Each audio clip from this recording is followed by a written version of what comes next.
Hello বন্ধুরা, কেমন আছো? আশা করি সবাই ভালো আছো। আমার ইউটিউব বন্ধুদের সঙ্গে অনেক দিন কথা হয় না, আর ভিডিও খুবই কম ছাড়া হয় আমার, কারণ শরীরটা আমার বেশ ভালোই খারাপ থাকে। তোমরা হয়তো আগেও দেখেছো।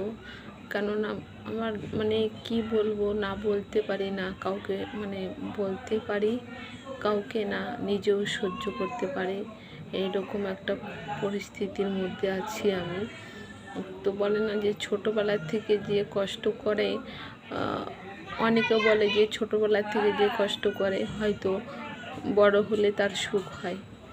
কিন্তু আমার ছোটোবেলাও যেমন কষ্টতে কেটেছে, এখনও সেই কষ্টতেই আমার দিন কাটছে। না কাউকে বলতে পারি, না কাউকে বোঝাতে পারি, এইরকমই আমার দিন কাটছে। তো জানি না লাস্ট পর্যায়ে আমার কি হবে, সেটাই আমি সব সময় ভাবি যে আমার ছেলে মেয়ের আমার কি পরিস্থিতি হবে, সেটাই আমি সব সময়ের জন্য ভাবি।